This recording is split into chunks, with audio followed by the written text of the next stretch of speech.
What's up, fantasy managers? Welcome back to another episode of the First Pitch Podcast brought to you by PitcherList.com. My name is Jake Crumpler, and I'll be your host for this edition of the podcast.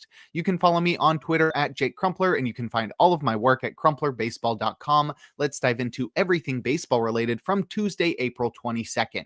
We'll start it off, as always, with the transactions, injuries, news, and notes from around the league. Starting it off with the bad news, as outfielder Lane Thomas was placed on the 10-day IL with a right wrist bone bruise. It's a lingering effect from the pitch he was hit by 2 weeks ago, and he's been in and out of the lineup over the past couple of weeks. It's been really unfortunate. Thomas got off to a slow start, got hit by the pitch, and now has been in and out of the lineup, and now heading to the IL after what should have already been an IL stint. So now the Guardians will be without Thomas for the next 10 days. He should be eligible to return in early May, but in the meantime, Angel Martinez will continue to man center field for the Guardians. In terms of transactions, shortstop Mason Wynn was activated from the 10-day IL by the Cardinals. He's been out for the last 10 days with a back injury. He batted ninth and played shortstop in his return, and it looks like Brendan Donovan will still play second base with Mason Wynn returning, but he was injured on Tuesday. It looked like I read that his rib popped out of place or something like that, which sounded really scary, but he's not going on the IL. So I don't know what's up with that, but apparently he's going to be okay. Probably going to be out of the lineup for a couple of days. So Gorman will continue to play at second base, but when everybody's healthy, we'll see Brendan Donovan and Mason Wynn as the double play duo in St. Louis. Our other transaction involves starting pitcher Brian Bayo, who was activated from the 15-day IL. He was out to start the season with a shoulder injury, and he made his season debut versus the Mariners on Tuesday, tossing 5 innings, allowing 4 hits and 1 earned run. He walked 3 while striking out 3, inducing 7 whiffs and 25% CSW across 97 pitches. I think Bayo needs to be rostered everywhere. His sinker, changeup, slider combo is really good.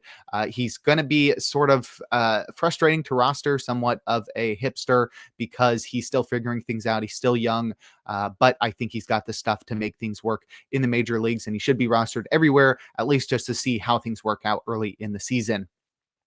Now we'll wrap things up with the news, as relief pitcher AJ Puk is seeking multiple opinions after an MRI on Monday, and that is the last thing you want to hear after a relief pitcher goes on the IL with elbow issues and then has an MRI. So Puk seeking multiple opinions.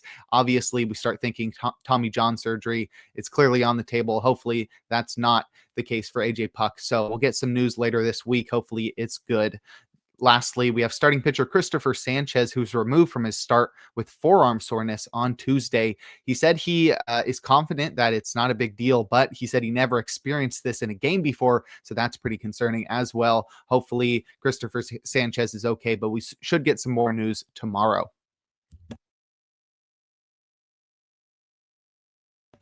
Now we'll check out the notable performances from Tuesday, a day in which we had a full slate of 15 games. We'll start it off with our hitters, leading off with DH Andrew McCutchen, who helped the Pirates to win in Anaheim, going 2 for 5 with a run, a home run, 3 runs batted in, and a walk. It was his second homer of the year, and it traveled 417 feet at 104 miles per hour.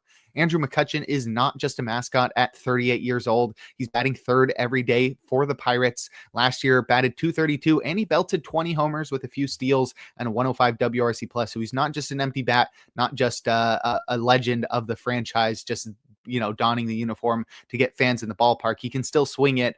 He obviously had that double-digit walk rate last year. Of course, he always has that, and he's continuing to do so this year. And last year, he even displayed a career-high barrel rate. I think it was 12.7%, which he had never reached double digits in the barrel rate department. That's Andrew McCutchen. So I don't think he's going to continue that into this year, but that does show that there's still some life left in Andrew McCutchen's bat. I think he's worth the roster in deep leagues. Unfortunately, the DH only eligibility is somewhat frustrating, but in NL only leagues, he's definitely worth rostering, as he's batting third and playing every single day. And is it not just worth rostering him just to root for him? It's Andrew McCutchen. Next, we have second baseman Jorge Polanco, who did all he could, but the Mariners lost in Boston. He went 1 for 4 with a run, a home run, an RBI, and a walk. It was his 4th homer of the year, and it traveled 407 feet at 107 miles per hour. Polanco is on the strong side of a DH platoon for the Mariners, but when he is playing, he is batting second, which is pretty cool. His contact ability has been declining throughout his career, but it looks like he's got it back this year. Polanco's been more aggressive at the plate, and it looks to be paying off. He's got a career low strikeout rate and a double-digit barrel rate, as well as a career high hard hit rate, which all suggest that he's seeing the ball really well, much better than he has been over the past couple of years. I think we just have to hope that T-Mobile Park doesn't hold Polanco back moving forward, because it really feels like he's back. I think Polanco right now is a must roster in 15 teamers and should be in consideration for 12 teamers. I mean, even outside of this game, he's batting .339 with 4 homers and a .945 OPS. He's got just 1 steal, but hey, that's all you need when you're batting that well. So I think Polanco needs to be rostered in the majority of leagues at the moment. And lastly, we have outfielder Drew Waters, who helped the Royals to win versus the Rockies, going 3 for 4 with 2 runs, a triple, a home run, and 2 runs batted in. It was his first homer of the year, and it traveled 408 feet at 101 miles per hour. Waters is a former top prospect of the Braves, and he's getting a shot every day in the Kansas City outfield, but it doesn't look like Waters has fixed his contact issues that have always plagued him throughout his career. And if he continues to strike out over 35% of the time, he won't be rosterable in the majority of leagues. I think Waters is worth the shot in AL only leagues because he plays pretty much every day for the Royals, and he's got a little bit of power and some speed. But if he's not getting on base because he's striking out so much, he's not going to be worth rostering in shallower leagues. But if you'd like a breakdown of other notable hitting performances, check out the Daily Batters Box article over on PitcherList.com. Now we'll head to the mound and check out some notable starting pitching performances, opening with Mitchell Parker, who helped the Nationals to win versus the Orioles, tossing 8 shutout innings, allowing just 1 hit and 2 walks while striking out 4. He induced 10 whiffs with 28% CSW across 99 pitches. Parker threw a ton of strikes in this one, and he leaned heavily on his 93-mile-per-hour heater, which isn't great, but he added an extra inch of IVB on this one, so it had some extra life on it. On Tuesday, Parker had four whiffs, but just 19% CSW on the fastball as it got put in play a lot, but he got a lot of outs on it, obviously, as he survived 8 shutout innings. Parker's splitter wasn't great versus righties in this one, just 1 whiff and 10% CSW, but his slider and curve stepped up. The slider mostly against lefties, the curve, though, against both righties and lefties. Parker's slider and curve combined for 5 whiffs and 47% CSW, so they were really cooking. But against lefties, he threw everything upstairs. It was sort of weird. I don't know how he got away with it. It was all fastballs and sliders in the upper quadrant of the zone. Sort of scary, but Parker got away with it. And in the end, he's a Toby at his best, as you see here. 8 shutout innings, but just 4 strikeouts. That's what you're going to see when he's at his best. He's going to limit runs, but that's just how it's really just how the BABIP rolls, honestly, because he's not getting a lot of strikeouts. So he's heavily reliant on balls in play. So if the BABIP is low, Parker's going to succeed. And this is what it's going to look like when he does succeed. I wouldn't expect him to do this all the time, right? He's not he doesn't strike enough guys out to suggest that he's going to continue to be a guy to produce a 1.39 ERA and a 0.93 whip. Parker gets the Mets next, and I think I'm fine starting that with the role that he's been on, but don't expect Parker to be somebody you can roster throughout the year in standard leagues, definitely in 15 teamers, but in standard leagues, Parker is probably not going to be somebody you are going to hold throughout the year. Next, we have Davis Martin, who did all he could, but the White Sox lost in Minnesota. Martin tossed 5 shutout innings, allowing just 3 hits and 3 walks while striking out 3. He induced 7 whiffs with 25% CSW across 88 pitches. Davis Martin went kitchen sink in this one again, mixing in 6 different pitches, and he could not buy a strike with any of them. The slider was the real savior in this one with 3 whiffs and 38% CSW, but he didn't spot it particularly well. It was either down the middle, perfectly spotted, or in the dirt. So the perfectly spotted ones were the ones that got the whiffs, probably. The fastball and changeup for Davis Martin didn't do a lot in this one, just 3 whiffs and 18% CSW combined. And I don't think I would chase this. Not only does Martin not really have the stuff to be considered in standard leagues, but he also pitches for the White Sox, so the win chance is absurdly low. Martin gets the A's in their home ballpark next, and I don't think I'd be chasing that one. And lastly, we have Edward Cabrera as he helped the Marlins to win versus the Reds, tossing 5 innings, allowing 5 hits and 3 earned runs. He walked 2 while striking out 7, inducing 9 whiffs with 31% CSW across 87 pitches. Cabrera continues to go slider heavy against right-handed batters, which is cool to see. He was usually just a fastball changeup arm in the past, but the slider coming in strong versus righties is cool. 4 whiffs, 26% CSW on Tuesday for Cabrera, while the change was pretty stellar as well as his main breaker against left-handed batters, going for 3 whiffs and 25% CSW. Cabrera sat 97 with his fastball, and he earned 65% strikes with it, which was good.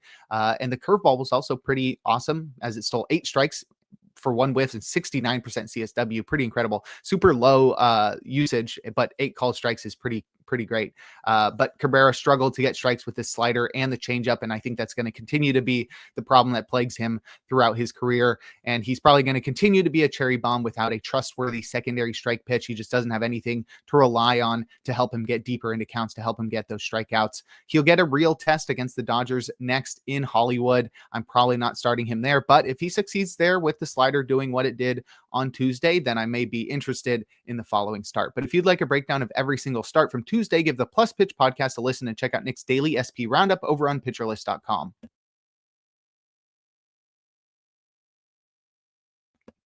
Now we'll head to the bullpen and check out the relievers that got saves and the closers that pitched outside of save situations or blew their saves. Starting with the former, Robert Suarez recorded his major league leading 10th save with a perfect 9th.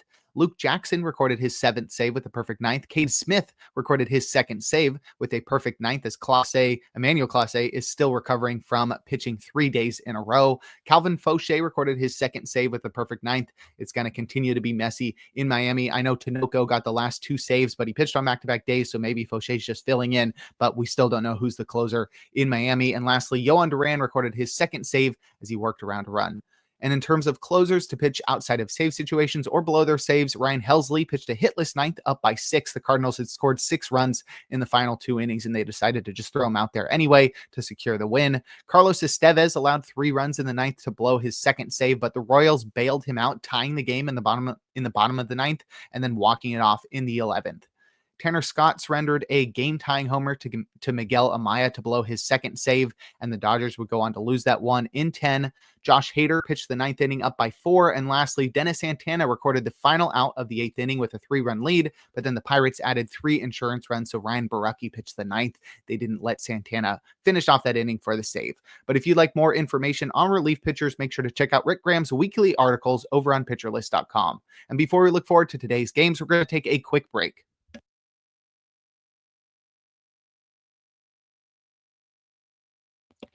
Now we'll look forward to Wednesday, April 23rd, a day in which we'll have a full slate of 15 games. My matchup of the day is Logan Webb versus Freddie Peralta. Professor Chaos, Freddie Peralta, is always fun to watch every single start, no matter if he's good or bad, because it's going to be chaotic and he's going to throw out some crazy stuff, but it's going to be fun to watch. And Logan Webb is one of the few baseball players whose jersey I own, so obviously always fun to watch him.